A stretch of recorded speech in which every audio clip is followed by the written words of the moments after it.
வீட்டுக்கு என்னோடய தங்கச்சி பசங்கள்லாம் வந்திருந்தாங்க. எங்கள் வீடு மாடியில் இருக்குது. நான் வந்து கீழே காய்கறி வாங்கலான்னு சொல்லி போய் கீழே காய்கறி வாங்கிட்டு இருந்தேன். அவகிட்ட சொன்னேன், போம்மா மேலே அம்மா இருப்பா, அவகிட்ட நான் காசு கேட்டேன்னு வாங்கிட்டு வாம்மா அப்படின்னு. அதெல்லாம் முடியாது பெரியம்மா போங்க அப்படின்னு சொல்லிட்டு அது போயிடுச்சு.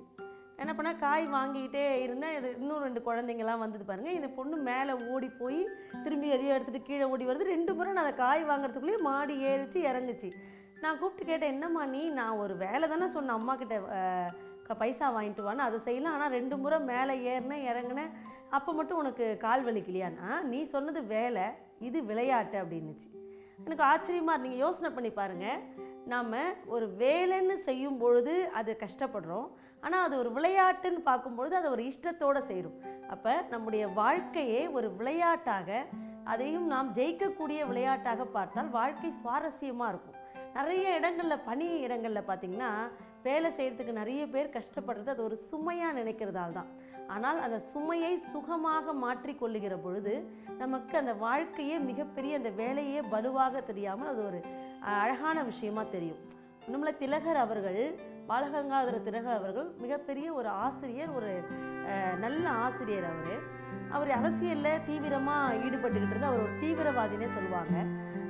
அவரிடம் போய் பேட்டி கண்டபோது எல்லாரும் அவங்கக்கிட்ட கேட்டாங்களாம், இந்த மாதிரி நீங்கள் இப்போ அரசியலில் ரொம்ப தீவிரமாக இருக்கீங்க, நீங்கள் பிரதமர் ஆகிறதுக்கு கூட உங்களுக்கு ஒரு தகுதி இருக்குது, பிரதமராக வருவீங்களா அப்படின்னு கேட்டபோது, இல்லை நான் பிரதமராக வர விரும்பலை அப்படின்னு சொன்னாங்க. ஏன் அப்படி சொல்கிறீங்கன்னும் போது, இல்லை இப்போ நான் இருக்கக்கூடிய இந்த ஆசிரியர் தொழிலில் இருந்தாலே நான் நிறைய பிரதமர்களை உருவாக்கக்கூடிய வல்லமை எனக்கு இருக்குது, நானே பிரதமர்களை உருவாக்கக்கூடிய இந்த பணியில் இருக்கும்பொழுது நான் ஏன் பிரதமராக ஆகணும்னு கேட்டாராம்.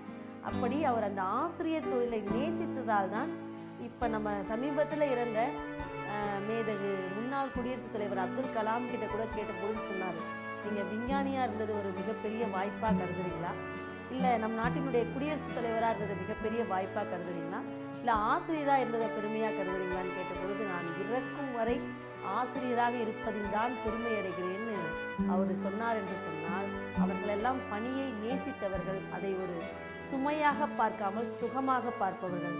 நாம் பணியிடத்திலே கூட அதை ஒரு விளையாட்டுத்தனமான ஒரு விஷயமாக செய்தால் நம்முடைய வாழ்க்கையும் சரி, பணிச்சுமையும் சரி எப்பொழுதுமே லேசாக அமையும். நன்றி, வணக்கம்.